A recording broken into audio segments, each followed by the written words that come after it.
Agora acabou a baixaria. Bom, olha só, pessoal. Então, eu já encaminhei para vocês aí o slide. Eu vou encaminhar para vocês aqui mais dois arquivos que a gente vai começar a trabalhar na prática, tá? Pessoal do Noturno, a gente também vai começar a trabalhar na prática aí também. Quem quiser me mandar um WhatsApp aí, o pessoal do Noturno que está assistindo aí, me mandar um WhatsApp, eu já encaminho para vocês aqui. Eu só ainda não usei o sistema lá, tô aprendendo ainda o funcionamento, pessoal, tá bom? Então, só vou pedir um pouco de paciência de vocês aí, mas eu já chego lá também. Tá? Quem quiser já me manda o WhatsApp aí que eu já encaminho para vocês. Olha só, aula passada, paramos no slide de número 6. Cadê vocês aqui? No slide de número 6, tá? A gente estava falando, pessoal, dos vícios. O que a gente pode atacar numa apelação? Bom, a apelação só cabe apelação de sentença. Primeira coisa, galera, apelação só cabe de sentença. Você nunca vai achar uma apelação para os tribunais superiores. A apelação é sempre para a segunda instância, sempre da primeira para a segunda instância e sempre que eu tiver uma sentença, tá? Lembrem-se aí dos tipos de decisão que a gente pode ter, tá? Isso daí tá 2 slides para trás ali, que é o artigo 203. Então, a definição de sentença tá ali no 203, galera, beleza? Bom,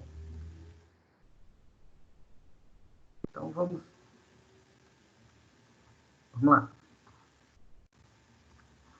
Só cabe sentença de apelação, isso daí a gente já viu. E quais são os defeitos aí de uma sentença? Bom, eu tenho dois vícios, em regra, dois vícios aí que eu posso atacar em relação a essa sentença. Eu não me conformei com a sentença, já disse a vocês que a gente não pode simplesmente ingressar com essa apelação. Você tem que dizer, você tem que atacar, você tem que dizer por que tem que ser modificado. Lembrem-se, pessoal, do seguinte: a tua ação não conseguiu convencer o juízo de primeira instância. Você tem que ser mais habilidoso ainda para convencer um desembargador de que você está com a razão, ok? O que você pode alegar? A gente parou na aula passada aqui, uma sentença injusta, que é o erro injudicando, e quando eu tenho um vício de atividade, que é o erro de procedendo, é erro em procedendo, beleza? Bom, então vamos aí para o vício de atividade, que é o que pode aí anular uma sentença. Regra geral, pessoal, você tem dois caminhos. Você vai pedir para que a sentença ela seja anulada, ou seja, ela tem um vício de tal forma que tem que ir lá e fazer outra. Ah, peraí que eu não compartilhei com vocês aqui, né? Deixa eu ver aqui. Confere aí, produção, vê se chegou aí para vocês aí, tá? Vê se chegou certinho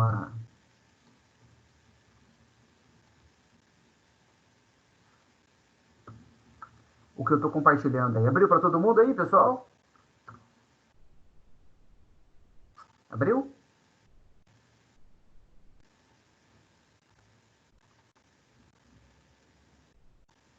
Abriu o slide aí, galera? Abriu. Beleza, obrigado. Então, vamos lá. Olha só. A gente parou nesse slide aqui na aula passada. Então, eu tenho um vício de tal forma, de tal gravidade, galera, tá?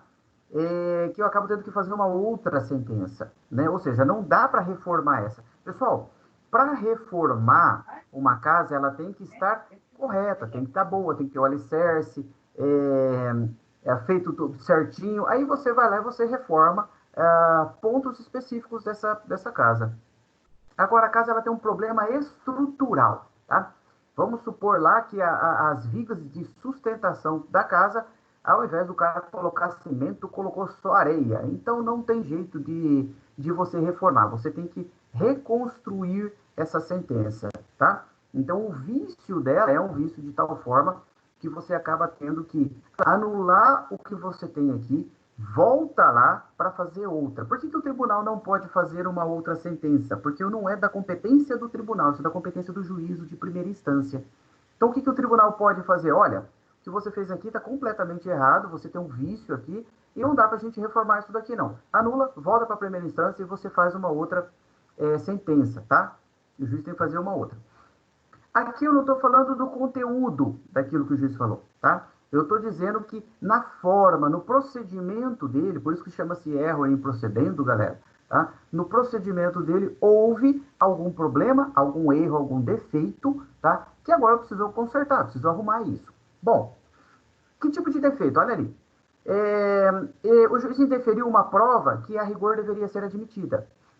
É aquilo que eu falei para vocês, eu tive uma ação lá, o pessoal lá não era Aracaju, de Sergipe, é, Aracaju fica em Sergipe, obviamente, né? De Sergipe, a galera entrou em contato comigo, tá? Com um problema de um caminhão com uma empresa daqui de Maringá. Eu pedi para ouvir uma testemunha por carta precatória, o juiz não ouviu, foi lá e meteu a sentença. O que, que eu fiz? Fiz uma apelação para anular a sentença dele, chegou lá o tribunal e falou, olha, ele pediu a oitiva de uma testemunha, a princípio da ampla defesa, tá? Você tá, o juiz fez acabou interferindo no direito de defesa da parte, anulou a sentença, voltou para o juiz fazer de novo, tá? Ou, por exemplo, a falta dos elementos do artigo 489. Toda sentença, pessoal, tá? Ela deve ter, ela deve seguir os requisitos do 489 do CPC. Não tem, professor, e se não tiver? Cara, se não tiver os requisitos do 489 do CPC, essa sentença ela é nula, galera, tá? Olha só, eu estou falando de elementos essenciais, o 489. Por exemplo, o relatório, que eu já falei para vocês, os fundamentos, que ele tem que dizer qual é o artigo que incorreu, o dispositivo, lembra-se que eu falei para vocês do dispositivo, galera, né? E aí imagine se não tem nenhuma dessas situações aí, ou menos uma delas que esteja faltando. Não tem jeito, galera. Você tem que fazer uma nova sentença. Não dá para você recuperar aquilo que já tem. Por que o tribunal não pode completar? Porque a função dele não é completar. A função dele é reformar, é consertar, mas não completar aquilo que não foi feito, galera. Tá? Então, nessas situações aqui do 489 do CPC, que ele coloca quais são os elementos essenciais da sentença, se não tiver esses elementos, a sentença aí você vai anular essa sentença. Beleza? Vamos voltar lá no nosso slide. Agora nós vamos para o próximo. Eu posso atacar um vício de atividade, eu posso atacar um vício de juízo. Por exemplo, o juiz não se atendeu aí por um depoimento que foi feito. Professor, mas ele não é livre o convencimento do juízo? É livre, cara. Ele vai julgar de acordo com, inclusive até contra as provas dos autos, se ele quiser. Ele pode julgar contra as provas dos autos? Pode. Se ele achar que aquilo é uma fraude, ele não é obrigado aí a corroborar ou a participar daquela fraude, galera. Bom, aqui o vício, eu estou falando de mérito, tá? O vício aqui eu estou falando de mérito. Ele não observou uma questão que eu coloquei, não deu o valor correto para uma prova que foi produzida nos autos. Enfim, a gente suscitou uma série de questões ali, ele não deu ouvidos, então eu posso levar tudo isso de novo para o tribunal para que ele venha a conhecer dessa matéria, galera. O que mais? Dependendo do caso, eu vou pedir a reforma, dependendo do caso, a invalidação, tá? Tem mais alguns exemplos aqui, se o juiz acolher a ilegitimidade, ou seja, ele está falando que o senhor não pode pedir o que você está pedindo, não, porque o direito não é teu. E se o tribunal rejeitar... Professor... Oi, bem. Desculpa. No vício de atividade, eu vou pedir a reforma. Isso. O vício de juízo, você pede a reforma. No vício de atividade é anulação. Ah, tá. Eu preciso anular no vício de atividade, porque, olha só, se ele indeferiu uma prova, ou no caso da minha ação lá, se ele indeferiu, ou, na verdade, ele passou batido, ele nem viu lá na petição. Ou se ele rejeita, ou se ele não observa um pedido de oitiva de uma testemunha, como foi o meu caso, essa testemunha pode mudar todo o rumo da ação. Então, não tem como você reformar. Precisa anular, voltar, cumprir o ato. O que é cumprir o ato? É ir lá, fazer a audiência e ouvir a testemunha. cumprido o ato, aí beleza, ele pode dar uma nova sentença, que pode inclusive repetir aquele entendimento que ele teve, só que essa testemunha pode mudar completamente o entendimento. Aqui no vício de atividade tem que anular mesmo. Beleza? O vício de juízo, via de regra, cabe reforma da sentença, ok? Bom, aqui tem outro exemplo, o juiz acolheu a ilegitimidade, mas o tribunal rejeitou a ilegitimidade da parte, tá? O que o tribunal vai fazer? Vai julgar diretamente o mérito? Não, vai devolver pode devolver para o juiz aí por conta da ilegitimidade, tá? Que agora o tribunal disse que não tem. O juiz entende que tem, o tribunal entende que não tem. Beleza? Então, o processo vai retornar à origem? Vai retornar à origem e agora o juiz não pode mais falar acerca da ilegitimidade. Ok? Ele não pode ter mais o mesmo entendimento. Por quê? Porque o tribunal já falou que a parte é legítima. Então, agora ele tem, com base nessa informação, criar uma nova decisão. Bom, efeito devolutivo da apelação. Galera, a gente vai ver aí que quando você vai executar a decisão judicial, às vezes você tem um verdadeiro Frankenstein. Você tem algo que... você tem várias teses dentro da sua... vários pedidos dentro de um processo, e aí você vai executar, tem pedido que veio na sentença, tem pedido que veio em agravo de instrumento, tem pedido que veio na apelação e tem pedido que foi dado só pelo STJ, né?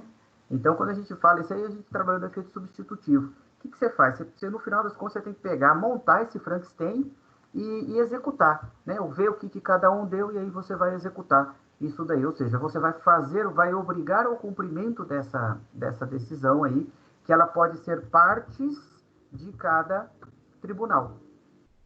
Olha só, no exemplo anterior ali, uma das partes dessa decisão já foi dada pelo tribunal, que é o reconhecimento da legitimidade.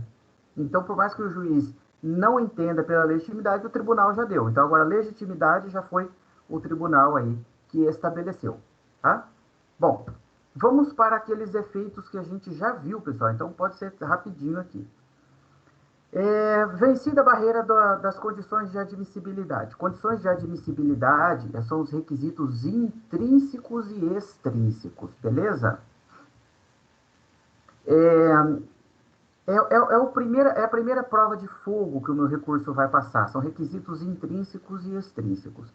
Se ele passar pelos requisitos intrínsecos e extrínsecos, o recurso dele vai ser conhecido para que seja julgado no mérito, tá? Conhecer o recurso significa que você acertou nos requisitos. Ou seja, a forma que você deu para o seu recurso está certinha, requisitos intrínsecos, extrínsecos, preparo, tempestividade,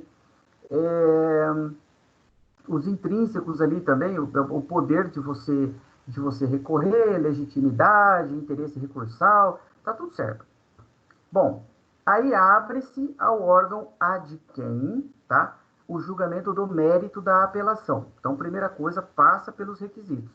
Passou pelos requisitos, pelas condições de admissibilidade, vamos aí agora para o julgamento do mérito da apelação. Lembrando a vocês, galera, que o mérito da apelação foi delimitado pela própria peça de apelação. O mérito daquilo que o tribunal vai poder se manifestar está completamente delimitado ali, tá? Integralmente delimitado pela peça de apelação. Você tem 10 teses, perdeu todas, pode recorrer só de uma? Sim. Se a outra parte não fizer recurso nenhum, e ela não vai fazer, porque se você perdeu todas as teses, ela não tem interesse recursal nenhum, o tribunal vai falar apenas sobre uma das teses que você suscitou, tá bom? E tem ali as questões de ordem pública, ali uma observação a fazer, tá? Que também vão junto ali no efeito devolutivo. Já eu chego nas questões de ordem pública aí, galera, tá? Mas eu tenho o efeito devolutivo, que é o efeito de devolver no sentido de transferir ao tribunal a competência para julgar. Por quê, galera? Porque a competência, ela é como se fosse a bola, né? A bola está comigo, então eu tenho o direito de chutar a bola. A partir do momento que eu passo a bola para outra pessoa, é ela que vai ter o direito de chutar, enfim, de brincar com a bola, tá? Numa analogia bastante grosseira aí, ok? Então a bola está com o juízo de primeira instância, é ele que tem que fazer. Esse efeito devolutivo é o transferir, eu passo a bola agora, tá? Para o juízo da segunda instância, para o tribunal, ok? Então esse é o efeito devolutivo. Onde é que está o efeito devolutivo? Ali no 1013 do CPC, tá? A apelação devolverá no sentido de transferir o conhecimento da matéria impugnada. Mas eu tenho algumas situações ali, além da matéria que eu impugnei, tá? Serão objeto de apreciação e julgamento pelo tribunal todas as questões suscitadas e discutidas no processo, mesmo que o juiz não tenha dado solução para ela na primeira instância, tá? Ou a solução não ficou adequada. Galera, devolve tudo, tá? A rigor, eu sempre digo para os meus alunos, você tem 2 tiros para dar, tá? 2 tiros. Primeira e segunda instância, tá livre. Você não sabe se você vai conseguir dar um tiro na terceira instância, não. Um tiro no Tribunal Superior, não é terceira instância, tá? Porque você não sabe nem se o seu processo chega lá, ok? Então, você tem aí, tudo que você discutiu aqui, você pode discutir novamente na segunda instância, respeitado o requisito ali, pessoal, do interesse recursal, tudo, tá? Você pode levar tudo, menos aquilo que você já ganhou, obviamente, tá? E ali o parágrafo 2º, quando o pedido tiver mais de um fundamento e o juiz acolher apenas um deles. Vamos supor que a sua petição tenha 2 fundamentos. Tenha um no Código de Defesa do Consumidor e outro fundamento no Código Civil. Tá? Vamos supor que você tenha 2 fundamentos diferentes no seu pedido. O juiz acolheu, ele entendeu que seria pelo fundamento do Código de Defesa do Consumidor, mas disse que você não tem direito. Mas ele não analisou o outro fundamento, que é o do Código Civil. Tá? Por exemplo, eu tenho reparação de dano. No Código Civil, reparação de dano, artigo 186 e 927 do Código Civil. No CDC, Código de Defesa do Consumidor, eu também tenho um capítulo de reparação de dano. Se você é consumidor, você vai utilizar a lei especial em detrimento da lei genérica. Qual que é a lei especial? Código de Defesa do Consumidor. Qual que é a lei genérica? O Código Civil. O juiz, ele julgou de acordo com o Código de Defesa do Consumidor e disse que você não tem direito. Mas talvez, se você fosse lá no genérico, no Código Civil, você teria direito sim. Né? Então, quando eu tenho mais de um fundamento, tá? Não que o desembargador ele tem que ficar restrito apenas àquele que o juiz utilizou. Qualquer fundamento que você suscitou na petição inicial está valendo. Tá? Qualquer um. Pessoal, se estiver indo rápido demais, vocês vão me falando aí, tá? Eu estou mandando ver aqui na nossa aula. Qualquer coisa vocês vão perguntando, vão me interrompendo, tá? Continuamos na mesma sistemática da nossa aula de todo dia, tá bom? Bom, e se o processo tiver condições de julgamento imediato, o tribunal já vai decidir o mérito da ação, tá? Aí eu tenho algumas circunstâncias ali do parágrafo 3º, tá? Okay? Depois vocês têm que dar uma lidinha aí, que é a reforma da sentença, decretar a nulidade da sentença. O que é esse inciso 2? A sentença, você anula a sentença, galera, porque ela não é congruente com a causa de pedir. Ou seja, você pediu uma ação você ingressou com uma ação de obrigação de dar e o juiz condenou em obrigação de fazer. Tá? Da reforma? Não, galera, aí você tem que anular uma sentença como essa, é só anulando mesmo, tá? Quando for constatada a omissão no exame de um dos pedidos, quando for decretada nulidade por falta de fundamentação, então isso daqui desde logo o desembargador já pode mandar ver aí e julgar o teu processo, beleza? O que mais? Efeito suspensivo da apelação, tá? Então, terminei o efeito devolutivo, vamos agora para o efeito suspensivo. O efeito suspensivo da apelação é regra, galera, tá? Você vai lá e protocolou uma apelação, suspende o efeito da sentença.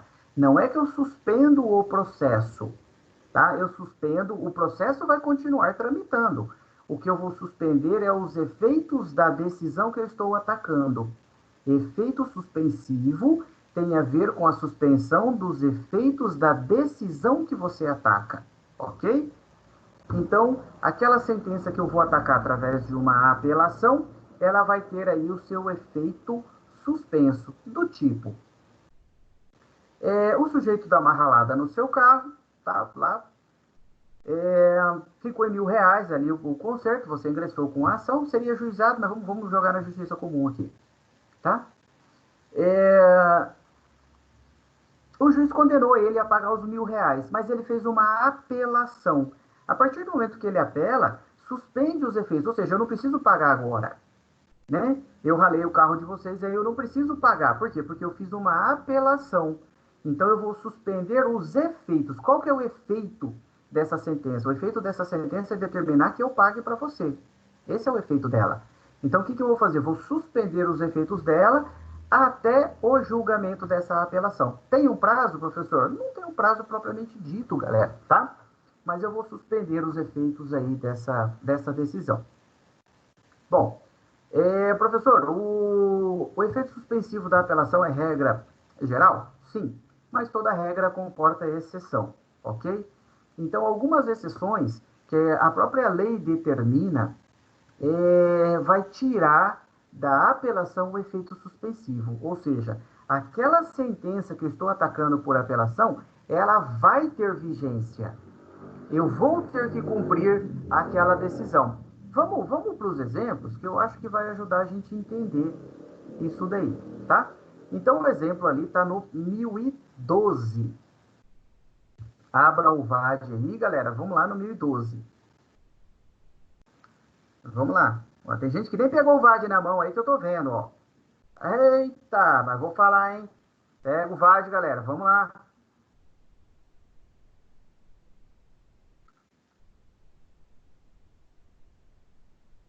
Professor, você pode falar sobre essa exceção de novo? Porque eu perdi essa parte, eu acho. Consegui captar. Vamos lá. Olha só. O efeito suspensivo, perdão. O efeito suspensivo da apelação é praxe. O que é efeito suspensivo? É o efeito de você suspender os efeitos da decisão que você está atacando, tá? Olha só, você ingressa com uma ação contra o professor, né? E eu sou condenado a pagar a você R$ 10.000. Esse é o efeito da decisão. Esse é o efeito da sentença. Mas eu vou lá e faço uma apelação. A partir do momento que eu protocolo essa apelação, tá? Suspende-se os efeitos dessa sentença, dessa condenação. Então, até que seja julgada essa apelação, eu não sou obrigado a pagar os R$ 10.000, tá? Esse efeito suspensivo, galera, o único recurso que tem efeito suspensivo de regra geral é a apelação. É o único, tá? Professor, e os outros recursos? Nenhum deles tem efeito suspensivo, tá? Como regra geral. Pode ser dado efeito suspensivo? Pode, se o desembargador entender que sim, nos outros recursos. Na apelação, a lei estabelece efeito suspensivo. A lei. Então, nem o juiz pode tirar o efeito suspensivo de uma apelação. Interpôs a apelação, galera, suspende-se os efeitos da sentença judicial, tá? Não sei se deu uma clareada aí, viu? Suspende-se os efeitos daquela sentença, ou seja, por enquanto, eu suspendi, tá? Por enquanto, eu não tenho que pagar para vocês, por enquanto, ok? Então, esse é o efeito suspensivo, que a apelação é o único recurso que tem efeito suspensivo de praxe, tá? É o único, ok? Então, sempre que você interpuser uma apelação, suspende o efeito da sentença. Bom, então, a apelação já é a exceção, professor. Quando você falou da exceção, é a exceção em relação ao efeito suspensivo ou que a apelação é a exceção? Não, olha só. A exceção que eu vou falar é que, mesmo na apelação, algumas decisões não têm efeito suspensivo. como regra geral. Tá, entendi. Ah, essa é a exceção, tá? Bom, o que eu quero que vocês anotem? Primeira coisa, a apelação é o único recurso que tem efeito suspensivo como regra geral. Interpôs a apelação, suspende o efeito da sentença, tá? Isso eu quero que vocês anotem aí no caderno aí, nas anotações de vocês. Outra circunstância, galera. Vocês já viram que a gente tem sempre regra geral, mas a gente também tem exceções à regra. Existe exceção a essa regra geral de efeito suspensivo como praxe na apelação? Existe. Vamos lá no 1012 do CPC.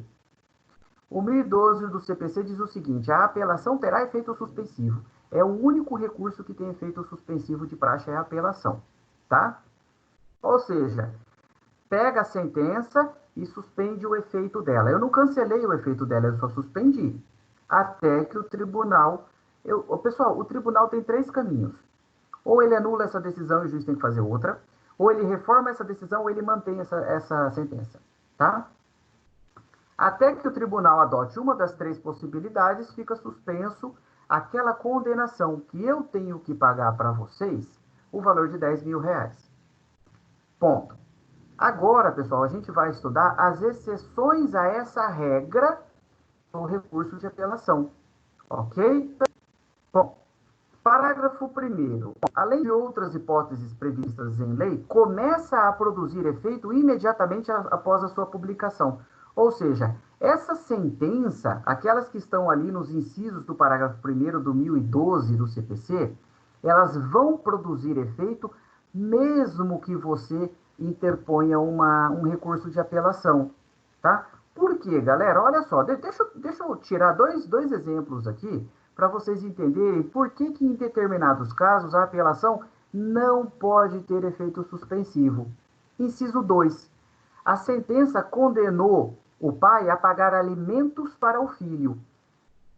Se você ingressar com uma apelação e essa apelação tivesse efeito suspensivo para este caso, tá? Para este caso específico ela não tem. Ela tem para uma série, quase todos os outros casos. Você não precisaria pagar alimentos para o seu filho até que essa apelação fosse julgada.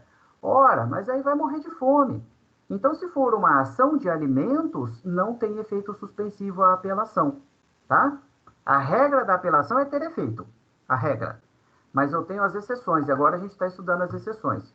Uma outra exceção para vocês entenderem por que não pode ser regra geral. Quando você decreta interdição, vamos supor uma pessoa de idade, ou uma pessoa com uma patologia lá, que ela não consegue mais exprimir a sua vontade. Está lá no INSS e você tem que ir lá fazer a interdição da pessoa por conta dessa patologia, tá? Olha só, você ingressa com uma ação, na hora que você ingressa com a ação, você já pede uma tutela, o juiz já te dá a interdição, já declara aí essa pessoa interditada e você nomeia você representante dela para você ir lá no INSS fazer a prova de vida dela, ir no banco fazer a prova de vida dela. Beleza. Aí o juiz sentencia, na sentença ele vai falar, bom, então agora está sentenciado, beleza? Então está interditado o cidadão. E vamos supor aí que alguma das partes aí, que algum outro filho lá venha e ingresse com uma apelação. Ora, nesse caso eu não posso tirar a interdição, galera, porque como é que esse cara ele vai ficar perante a representação dele, perante o INSS, perante o banco para fazer prova de vida? Ele vai perder o benefício dele, tá? Nesse caso também da interdição, eu não tenho efeito suspensivo na apelação, tá? Então, a regra geral é a do 1012.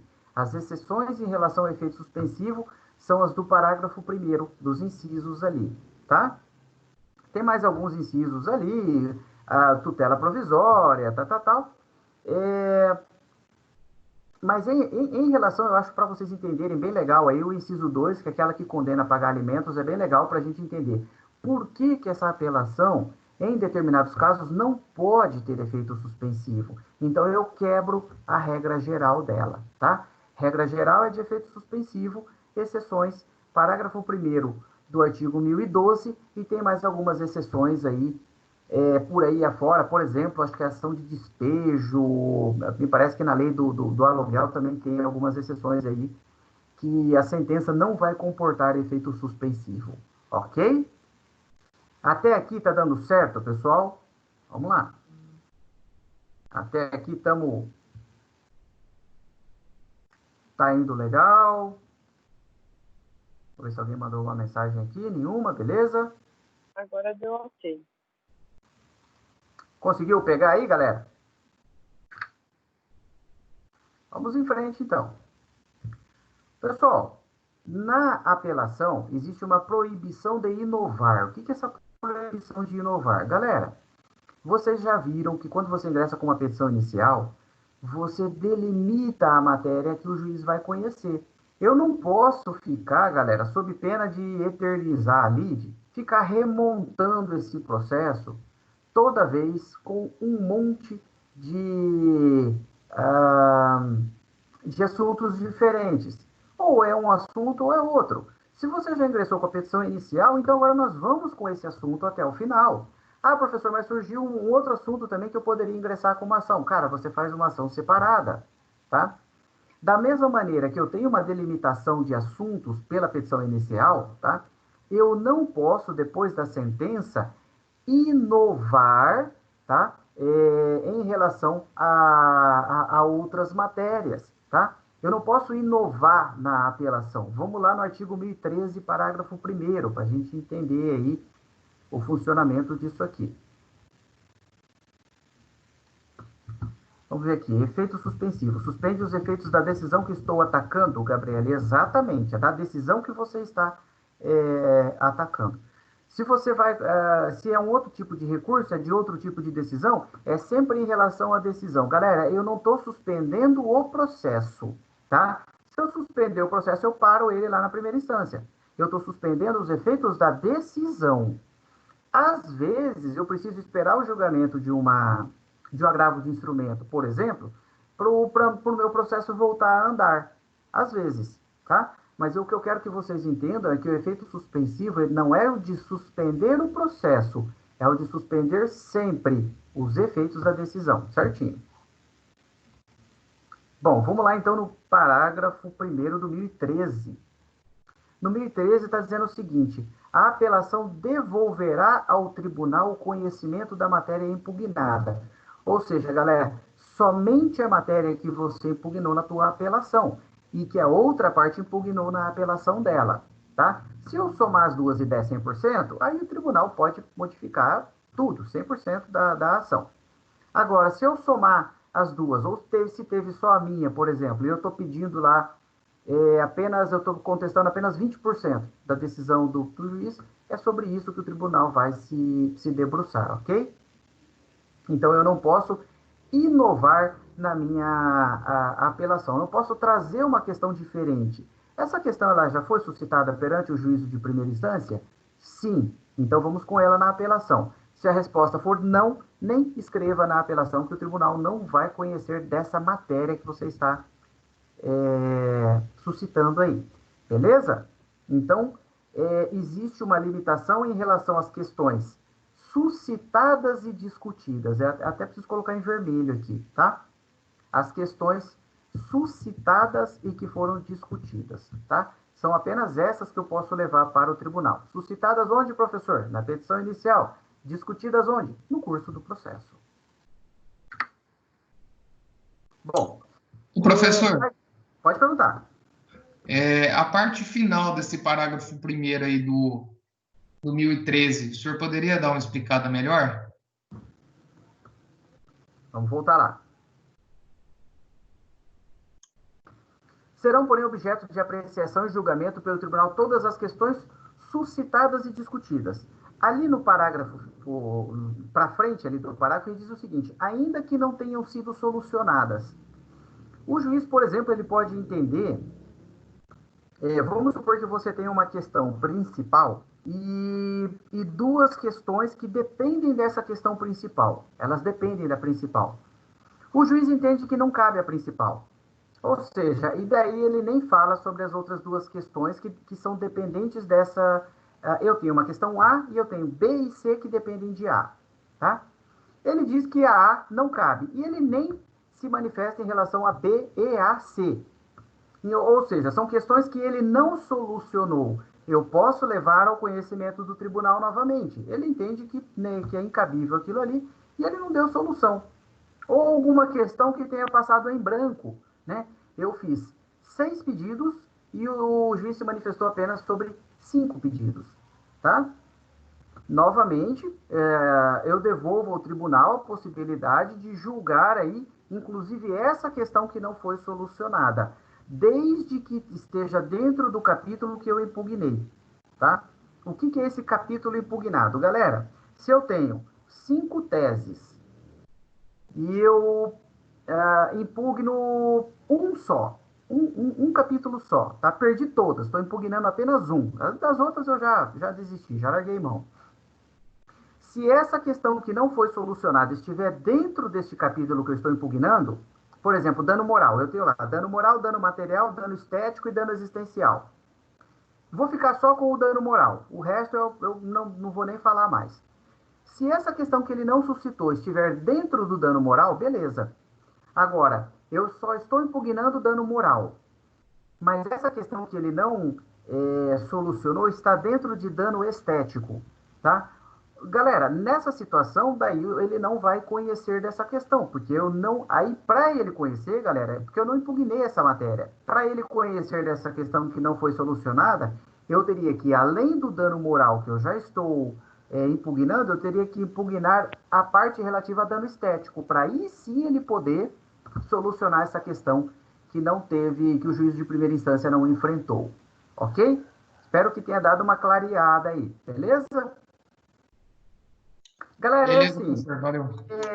se eu tenho 5 capítulos, ou 5 teses, como eu falo para vocês, se eu ataco 2, são só essas 2 que ele vai se manifestar. Mesmo que tenha uma questão que ele não solucionou em outra tese, se eu não atacar essa outra tese, ele não vai se manifestar. Ou esse outro capítulo, ok? Bom, mas como a gente viu aí, regra geral e exceção à regra, tem 2 situações que o tribunal vai examinar, mesmo que não tenham sido apreciadas em primeiro grau, tá? Então, são questões aí que o tribunal pode fazer, mesmo que você não tenha provocado. Bom, artigo 493 do CPC, quando depois que você propõe a ação, vem um fato constitutivo, modificativo ou extintivo do direito do autor. E esse fato pode influir no julgamento do mérito. Por exemplo, depois que você ingressa com a ação, aparece o recibo de pagamento. Tá? Depois que você ingressou.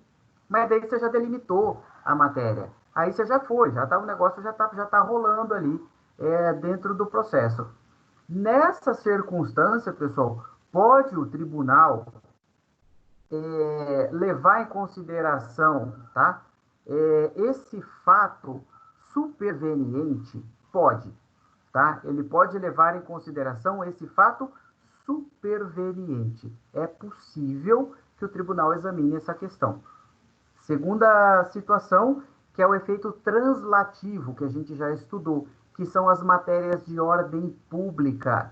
Matéria de ordem pública, galera, pode ser conhecida em qualquer tempo, tá? Prescrição, por exemplo, pode ser conhecida, às vezes, lá no STJ, ele pode conhecer. Se ninguém conheceu dela antes, por quê? Porque é uma matéria de ordem pública. Professor, mas ninguém suscitou essa matéria. Tudo bem, mas eu estou discutindo um processo e se tiver questão de ordem pública, o tribunal não só pode, como deve se manifestar, tá?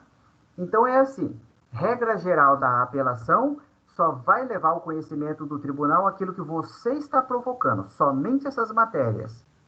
Mas eu tenho a possibilidade do tribunal apreciar questões que você não está levando a conhecimento dela, mas, afinal de contas, estão dentro do processo, tá? É do 493 do CPC, que é a questão do fato constitutivo, modificativo ou extintivo do direito do autor, e é quando houver matéria de ordem pública. Isso daí o tribunal pode conhecer a qualquer tempo, tá? Inclusive, ele pode conhecer de ofício. Façam uma marcação aí no caderno de vocês, pessoal, essa matéria de ordem pública para o efeito translativo, que a gente já estudou isso daí. Efeito translativo Ele é um desdobramento do efeito devolutivo, tá? Beleza até aqui? Vamos para a interposição da apelação. Como é que funciona esse procedimento, tá? Eu vou dar mais uns minutinhos de aula e aí já quero passar para um caso concreto, aí, passar para caso prático com vocês, galera. A gente vai aprender aí na prática e na teoria tudo junto. Interposição da apelação. O procedimento da apelação ele é feito em 2 etapas, tá? Ou seja, eu tenho 2 peças. Eu tenho uma peça que eu vou conversar com o juízo de primeira instância e eu tenho uma peça que eu vou conversar com o tribunal, tá? Então, são 2 etapas. A apelação eu vou interpor perante o órgão que proferiu a sentença, ou seja, é sempre perante o juízo da primeira instância. Ela não é interposta no tribunal. Quem vai conhecer da apelação e julgar a apelação é o tribunal. Mas eu vou interpor perante o juiz da primeira instância, o juiz da vara civil aí de Paranavaí, tá?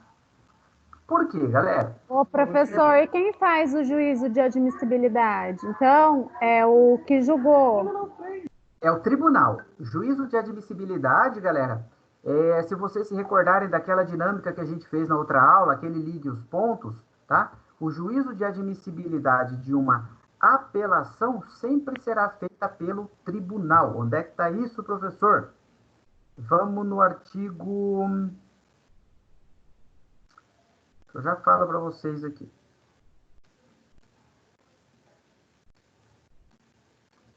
Artigo 1010, parágrafo 3º. Após as formalidades previstas nos parágrafos anteriores, que é o juiz que vai fazer essas formalidades aqui, os autos serão remetidos ao tribunal independentemente de juízo de admissibilidade. Lembrou da aula passada que a gente fez aquele ligue os pontos, aquele mapa mental? Mais ou menos, professor. Ô, professor, mas então por que tem que, quando você vai fazer uma apelação, você tem que interpor, não sei como fala, no ad quem? Não, no AQO.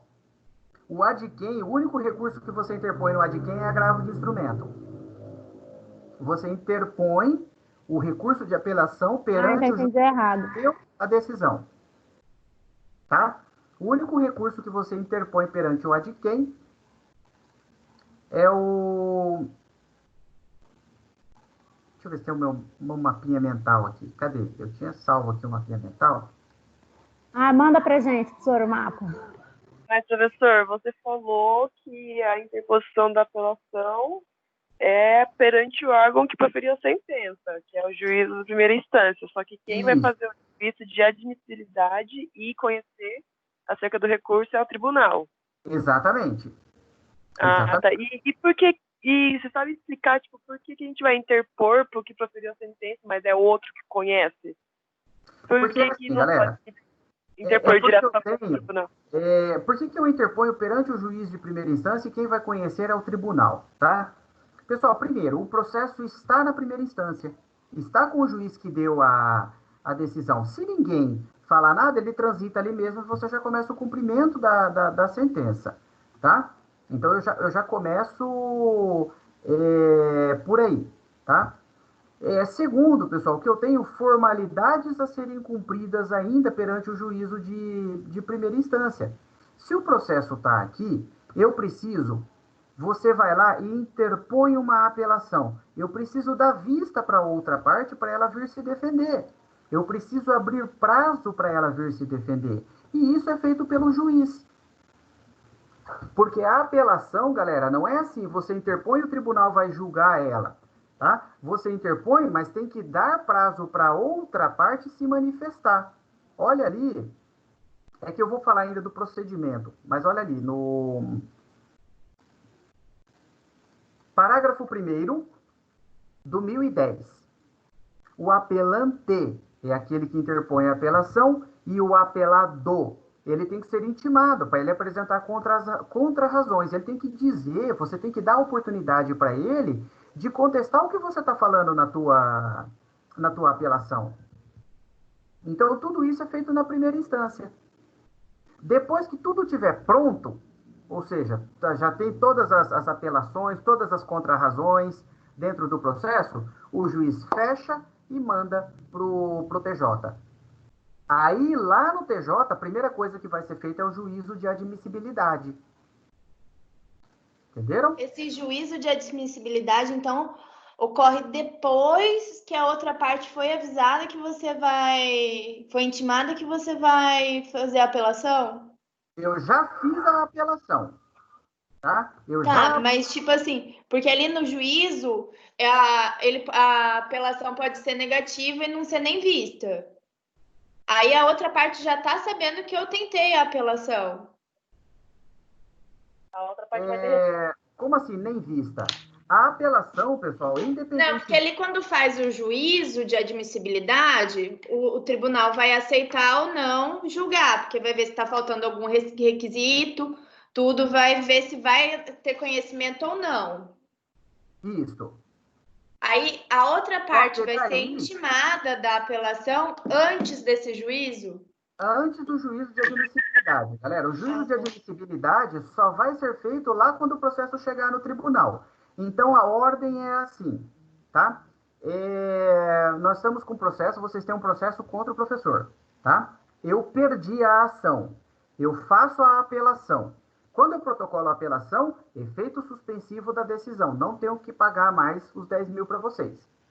O juiz vai pegar essa apelação e vai intimar vocês. Falar, olha, você tem 15 dias, se você quiser, para falar dessa apelação que o professor Ricardo interpôs. Se você quiser, dentro desses 15 dias úteis, você vai rebater as minhas considerações, se você quiser. Tá? Aí vocês, eu fiz a apelação, vocês fizeram, eu fiz as razões de apelação, tá? E vocês fizeram as contrarrazões de apelação, ou seja, eu coloquei um argumento e vocês rebateram. O juiz vai pegar todo esse processo, que vai ter desde a petição inicial, a sentença, o meu recurso e a petição que vocês vão rebater esse recurso e vai mandar isso daí para o tribunal. Chegando no tribunal é que vai ser feito o juízo de admissibilidade. Professor. Pode perguntar. Então, basicamente, segue a ordem aqui do artigo 1010 nos parágrafos, né? Tipo assim, depois da apelação, aí o parágrafo primeiro, daí o apelado vai ser intimado. Aí no segundo, não sei o que é, enfim, no terceiro ele fala, após as formalidades que vai ser remetido ao tribunal, independente de juízo de admissibilidade, que daí independente significa que é o tribunal que faz, né? E não o juiz da primeira instância, ele não vai nem mexer nessa apelação. Tá. Porque não é da competência dele julgar ela. Ô, professor... De primeira instância, esse julgamento. Então, eu vou ter uma sentença, uma apelação e uma contrarrazão de apelação. Terminou? Todo mundo já fez o que tinha que fazer? Fecha e manda para o tribunal. Aí o tribunal que vai fazer aí os requisitos de admissibilidade. Pode perguntar. Não, eu ia falar assim, então, para o tribunal já vai a apelação, já vai como se fosse uma contestação da apelação, né? Essas contrarrazões que você falou, é isso? Isso. É como se... E já vai tudo isso para o tribunal. Aí lá, depois disso que ele vai fazer o juízo de admissibilidade? Sim, só quando o processo chega para ele. Porque daí o processo vai chegar inteiro para ele, tudo, vai chegar tudo para ele. É isso, então, para não seguir, para o juízo da primeira instância enviar para o tribunal, não precisa ter já todos os juízos de admissibilidade, né? Só depois que vê, ele só faz a formal. Instância não vai fazer. A regra geral, pessoal, de juízo de admissibilidade é sempre no ad quem. Regra geral de juízo de admissibilidade. Anotem aí. Regra geral de juízo de admissibilidade sempre no tribunal ad quem, no juízo ad quem, sempre. Anotem embaixo. Exceção à regra, recurso especial e extraordinário, que tem duplo juízo de admissibilidade. É feito no ACOR e no ad quem. Fala de novo a exceção, professor. Exceção, recurso especial e recurso extraordinário.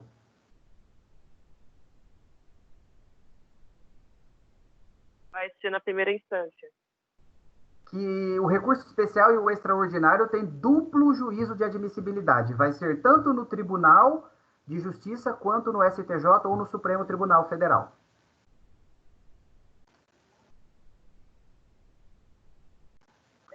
Vou compartilhar outra telinha com vocês aqui.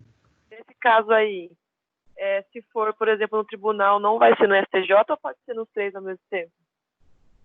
Olha só, o recurso especial é para o STJ. O recurso extraordinário é para o Supremo Tribunal Federal. Ah, tá, entendi. Beleza? Olha o que eu estou compartilhando com vocês aqui agora.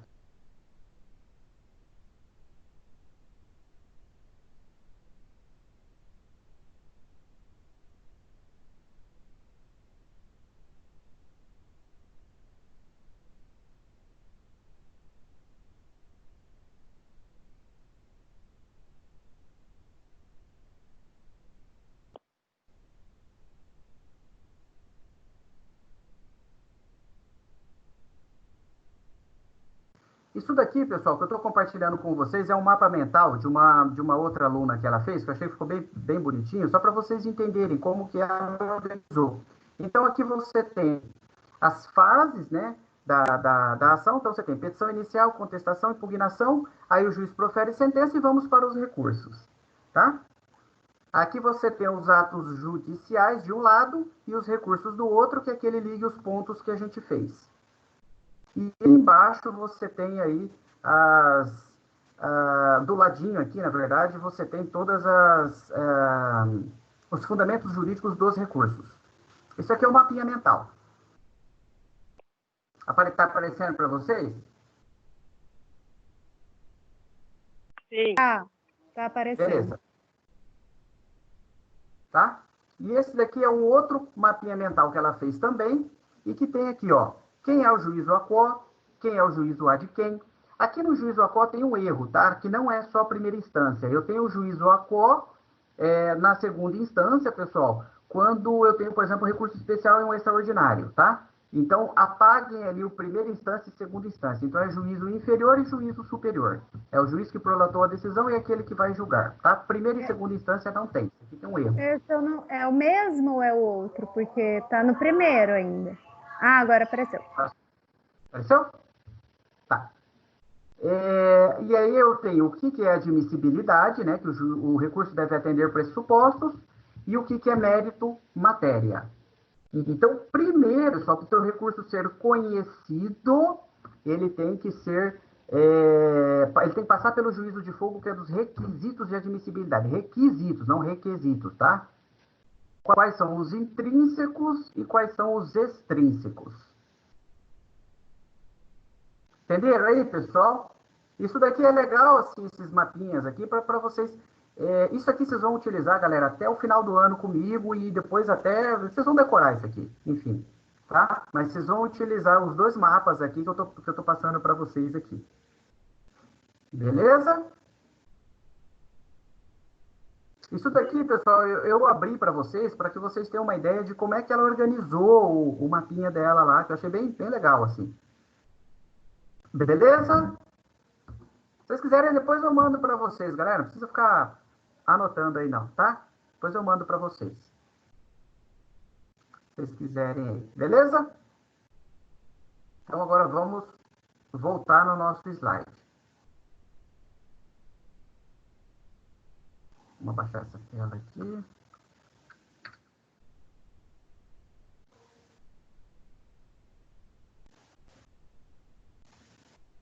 Voltamos no slide, galera. Bom, então, anotado sempre aí, galera. Deixem anotado aí, tá? Juízo de admissibilidade é sempre no órgão ad quem. Beleza? Exceção à regra, recurso especial e extraordinário que tem duplo juízo de admissibilidade. É feito pelo TJ, pelo Tribunal de Justiça ou Tribunal Regional Federal, e também quando chegar no STJ ou STF é feito de novo.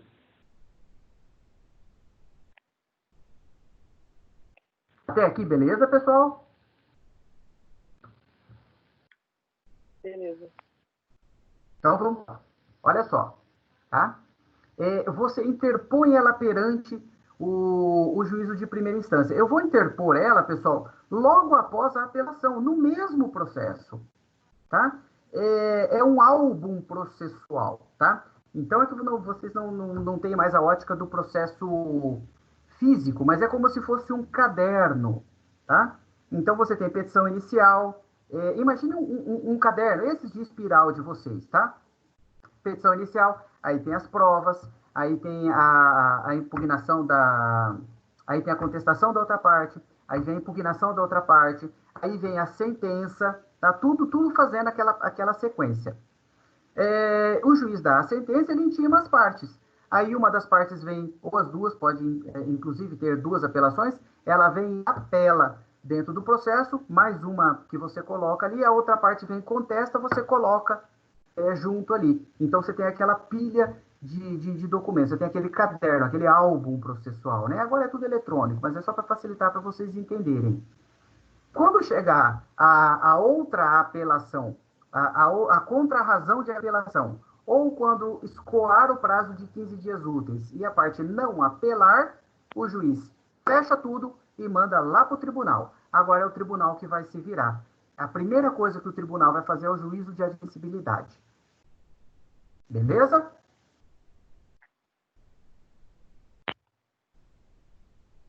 Estão entendendo, galera? Vamos lá, vamos. Ninguém leva. Comecei a entender agora. Então tá bom. Ninguém leva dúvida para casa, hein, galera? Vamos ver se alguém escreveu alguma coisa aqui. Muito bem, não. Ninguém escreveu aqui. Vamos ver aqui.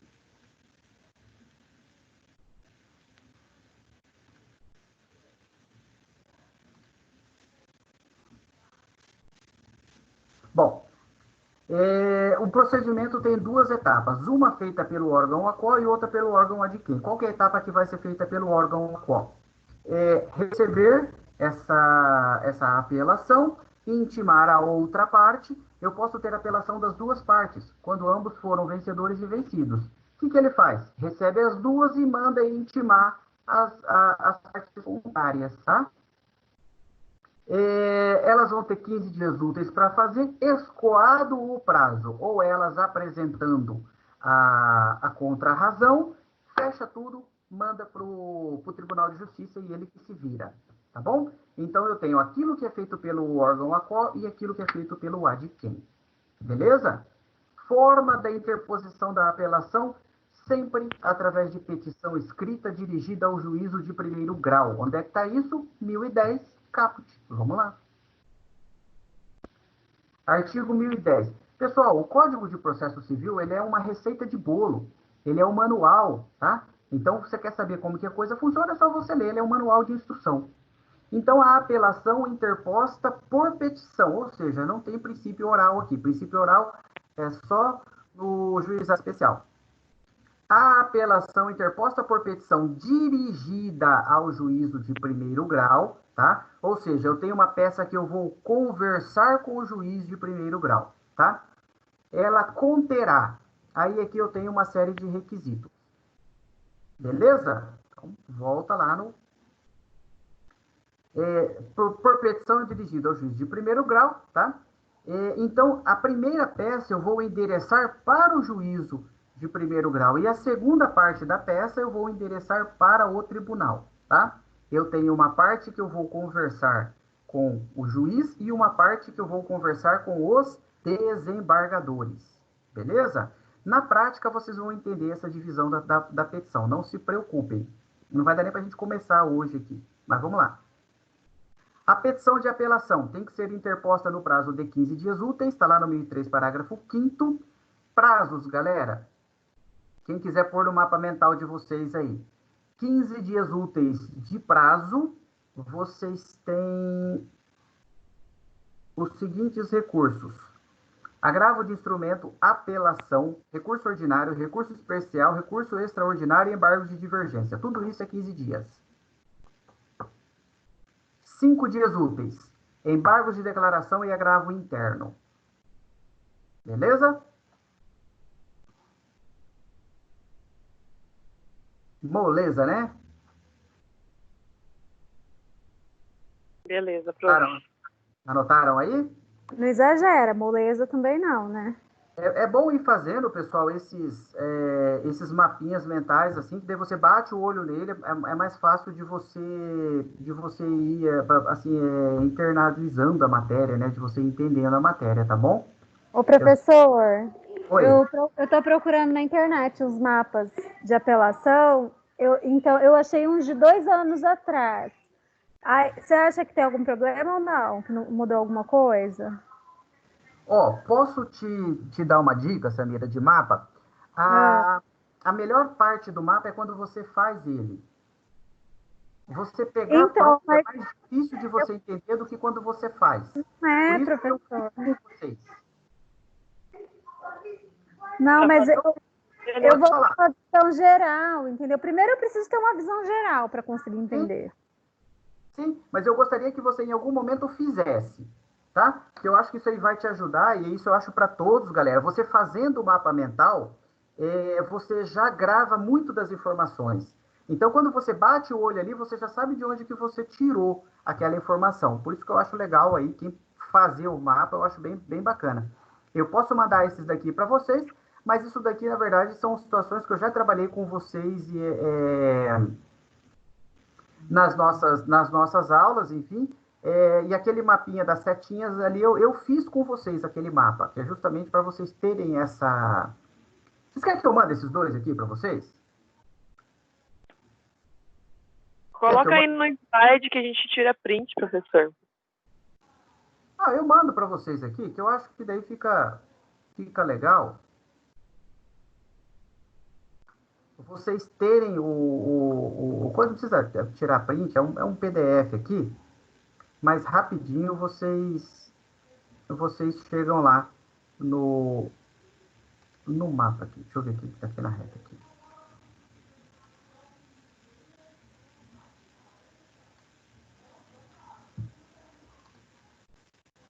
Bom, tá indo aí, tá? Aí pro pessoal do noturno que tá aqui também.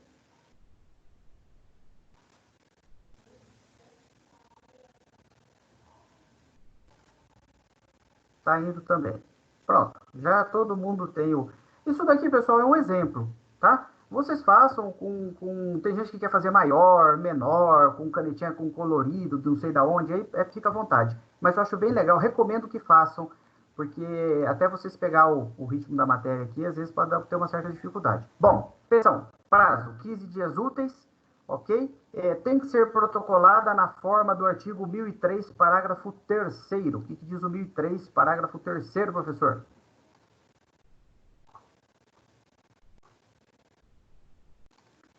O prazo para interposição, parágrafo 3º, no prazo a petição será protocolada em cartório ou conforme as normas de organização judiciária. Norma de organização judiciária hoje, dentro do estado do Paraná, São Paulo, Santa Catarina, Rio Grande do Sul, são os que eu tenho, tá?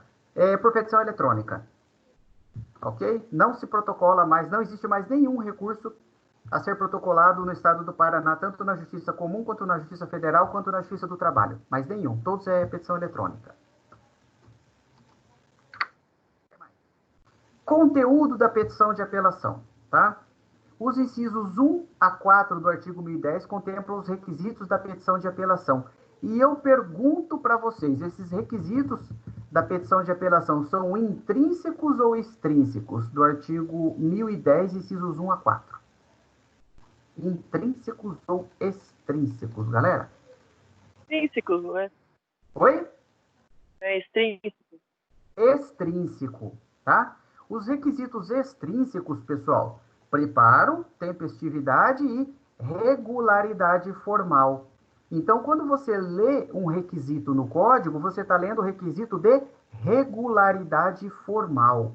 A tua petição ela tem que obedecer a essa forma que está aqui. Você não pode fazer do jeito que você quer. É essa forma que está aqui. Eu acho barato esses gifs animados de vocês aqui, viu?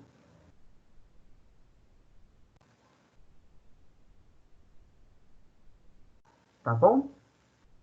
Ou quem perguntou aqui, agravo interno é 15 dias? Não, agravo interno são 5 dias, tá? Agravo interno e embargos de declaração, 5 dias úteis. É para ser ligeiro. Não pode ficar embaçando, não.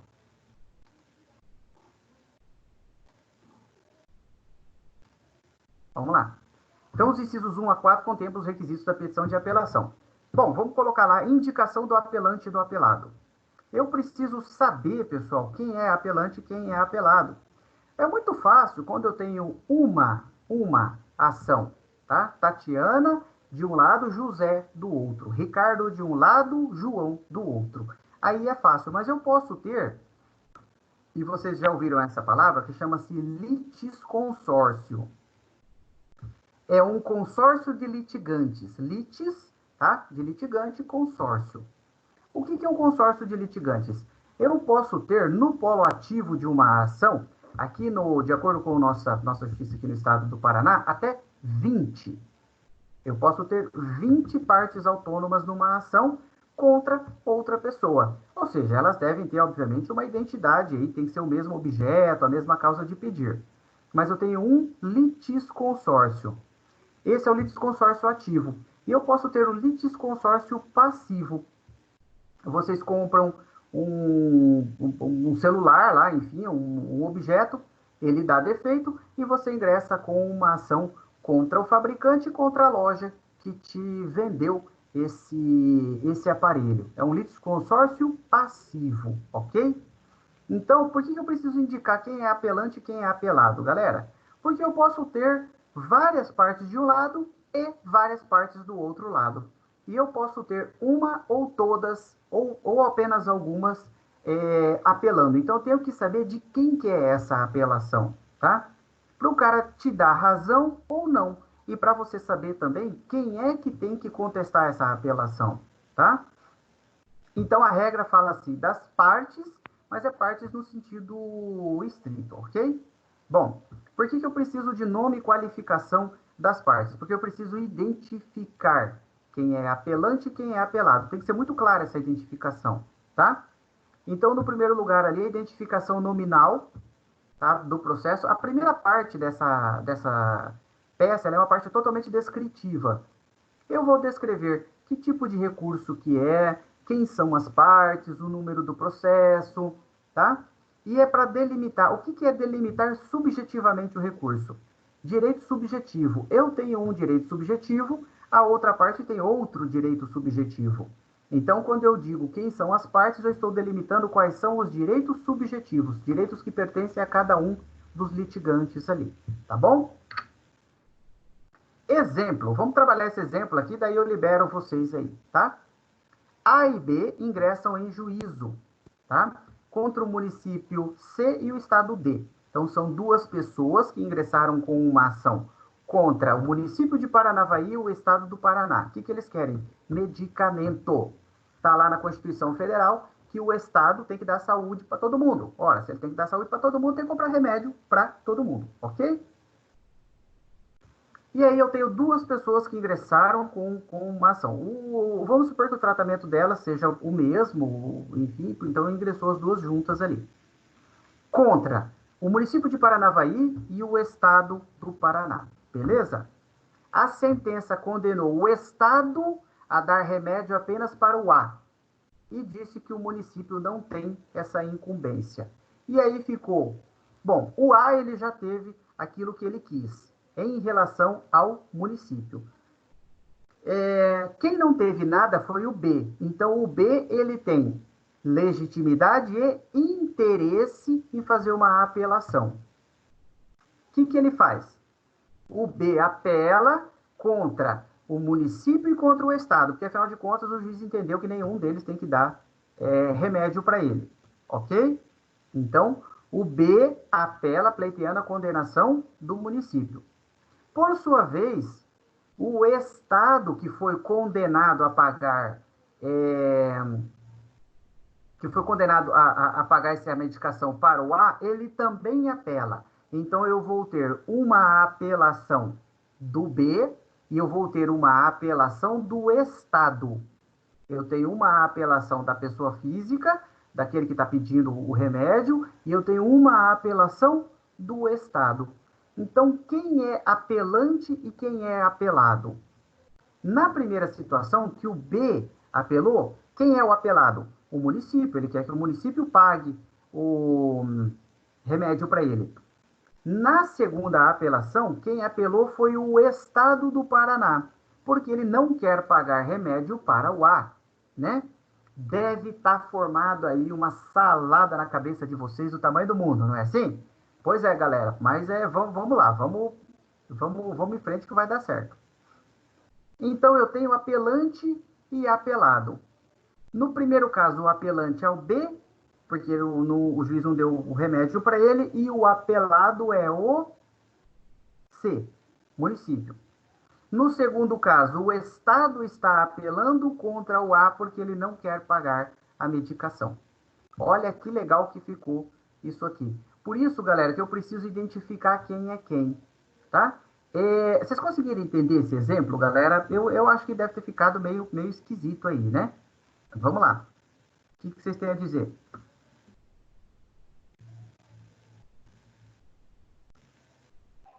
Eu nem sei o que dizer, professor. Só sentir. Oi?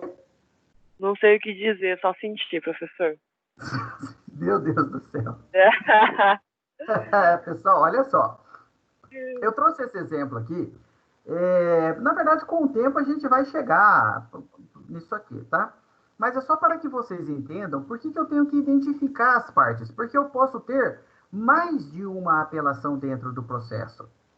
Então, aqui eu tenho duas apelações e vocês imaginem que eu vou ter duas contrarrazões. Eu vou ter 4 peças na sequência da sentença, tá?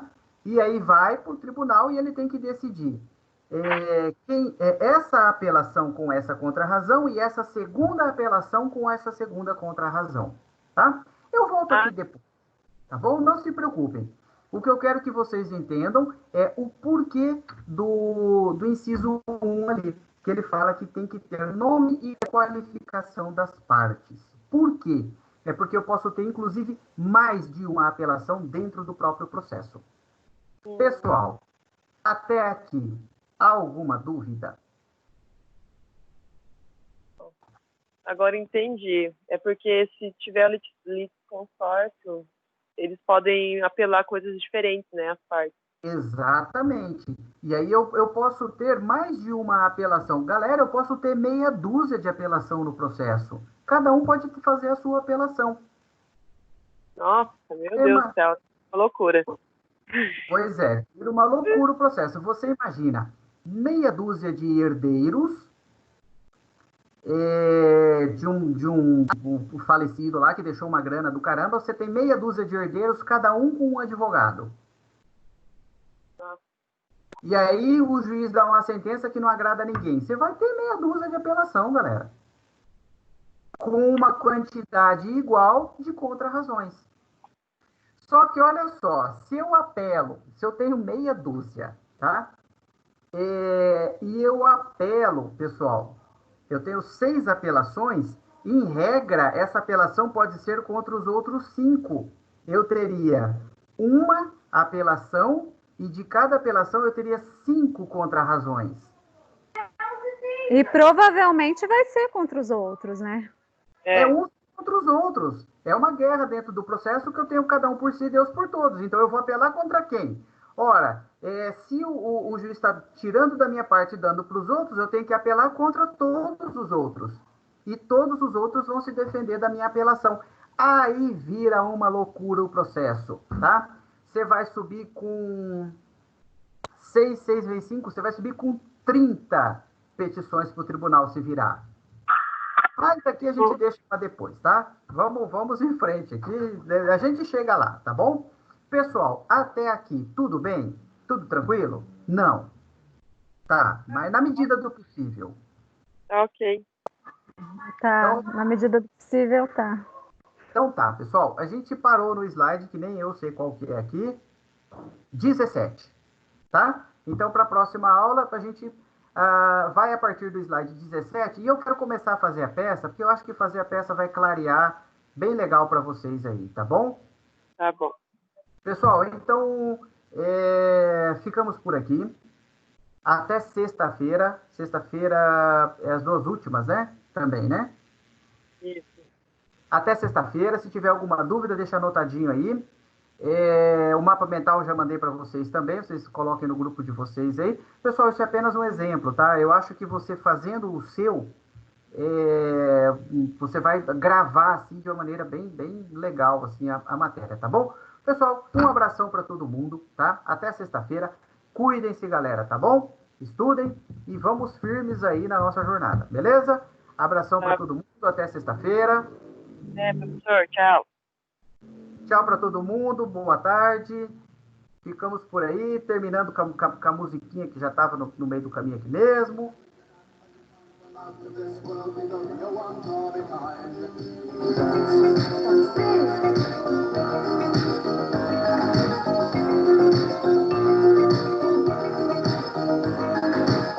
We can go if we want to, not as young and so am I. And we can just feel deep from our hearts to our feet and surprise them with a victory cry. Say, we can act if we want to, if we don't, nobody will.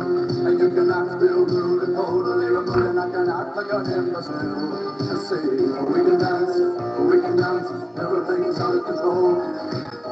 We can dance, we're doing it from pole to pole. We can dance, everybody look at your hands. We can dance, everybody's taking the chance.